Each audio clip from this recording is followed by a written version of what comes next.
All right, gentlemen, let me read you a tweet from the real Donald Trump that just crossed our desks. And it just came out this morning. Not clear whether he is referring to the primary debates or to the debate last night or one of the other presidential debates. But he tweets, "Why didn't Hillary Clinton announce that she was inappropriately given the debate questions? She secretly used them. Crooked Hillary." I don't know, David, you want to take that one on?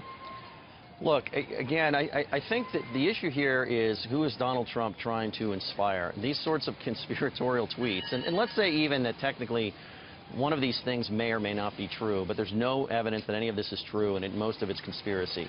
So it excites his base, which is so loyal to him. I mean, he has a base that is more loyal to him than I think any candidate may have ever had. But in order for him to win this election, he needs to get outside of his base and expand his coalition. It's a challenge for all Republicans, but especially for him. And none of this helps him do that. It's not talking about the change message or his economic message or his trade message, things that have shown some resonance. And so what he's doing every time he indulges in this, and he's done this really since the aftermath of the first debate, is helping Hillary Clinton because it kind of seeds the ground to her for, who the better candidate for president is. We've seen this in the recent Fox News poll and in other polls.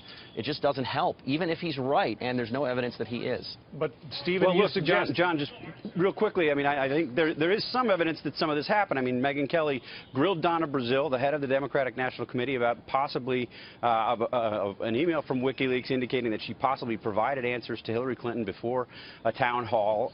So there is a germ of truth to this, potentially.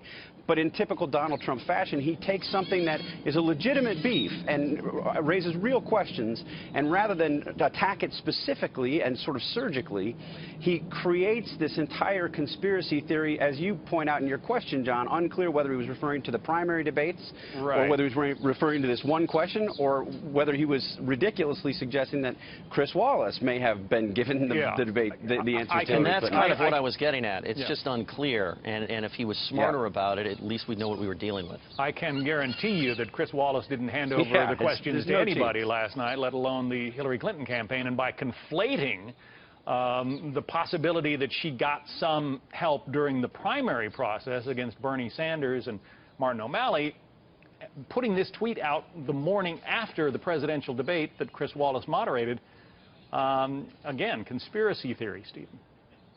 Yeah, it is. And look, we've seen this from Donald Trump before. This is a man who traffics in conspiracy theories. He likes conspiracy theories. Remember, 3 different times he propounded the theory that Ted Cruz's father was somehow involved with Lee Harvey Oswald, and he was pressed on it, and he wouldn't back away. In fact, at one point he said he thought the National Enquirer should win the Pulitzer Prize. This is what Donald Trump does. This is who Donald Trump is.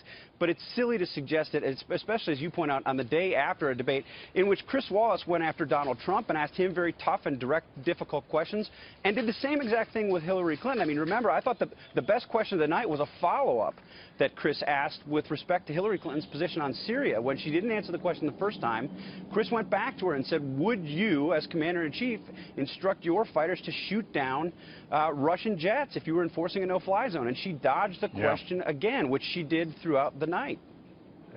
It was a masterful job by Chris last night. I think we all agree on that.